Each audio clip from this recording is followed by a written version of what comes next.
Halo, assalamualaikum warahmatullahi wabarakatuh. Selamat malam guys. Semoga semuanya berjalan lancar ya. Dan ikhtiar kita semua dijabah oleh Allah. Amin ya robbal alamin. Oke guys, saat ini saya sedang berada sama salah satu rekan saya. Dan untuk tidak mengganggu privasinya, saya tidak akan sebutkan namanya ya.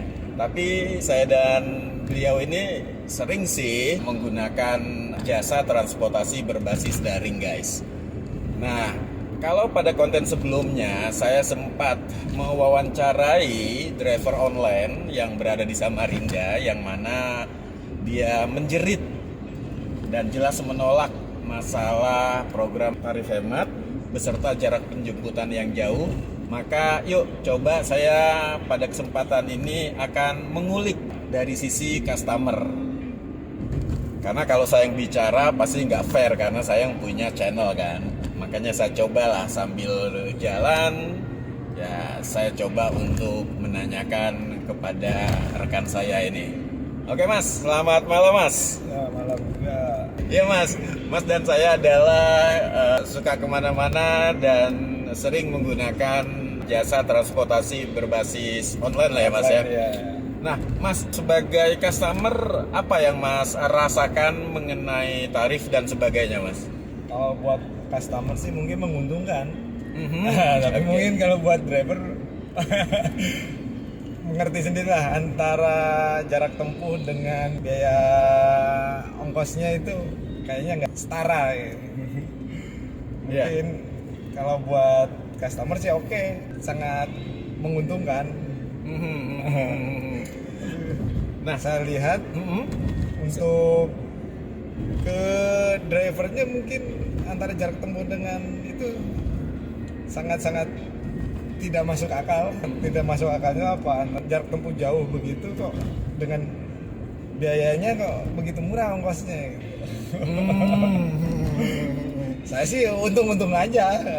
di sisi customer ya, Di kita sih customer untung aja ya. Cuman kita berpikir, apakah driver itu hanya untuk mencarikan yang memiliki aplikasi atau dia untuk cari makan sendiri atau gimana, saya nggak tahu.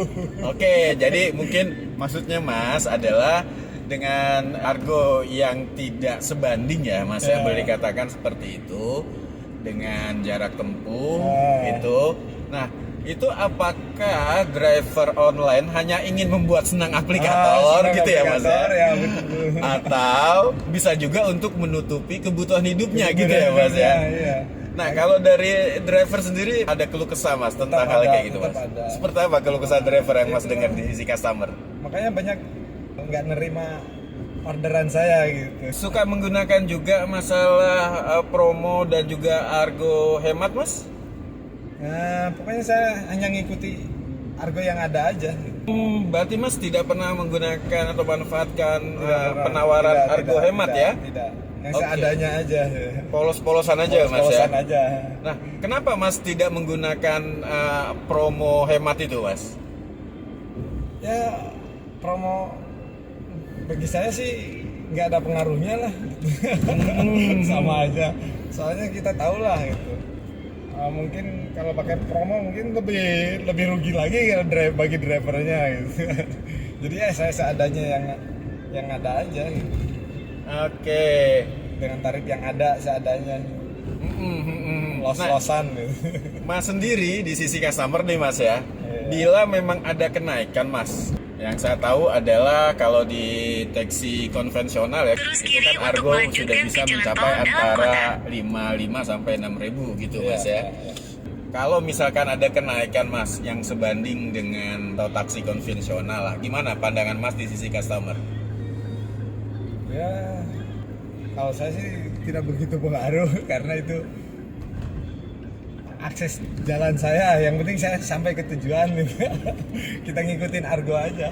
Iya. Ya artinya kalaupun pemerintah menaikkan tarif, mas sendiri tidak keberatan ya mas ya hasilnya mas ya. Tidak keberatan. Kira-kira di sisi customer di angka berapa mas? di angka berapapun itu oke. Oke saja, karena kita memang butuh itu. Kalau saya tidak tahu kalau orang lain gitu. Ya. Baik guys, jadi sahabat saya ini boleh dikatakan bukan orang kaya, gitu kan? Bukan orang yang sangat berlimpah duit. Rumahnya juga nggak magrong itu mewah lah ya, itu orang yang sangat sederhana. Tapi beliau sendiri mengatakan bahwa tidak keberatan jika pun harus ada penyesuaian tarif di taksi online ini. Mas, kalaupun ada penyesuaian tarif, harapannya Mas apa ini terhadap bisnis transportasi yang berbasis daring ini, Mas? Ya, harapan saya sih ya sama-sama saling menguntungkan lah, gitu aja. Jadi driver tidak rugi, yang memiliki aplikator pun tidak rugi.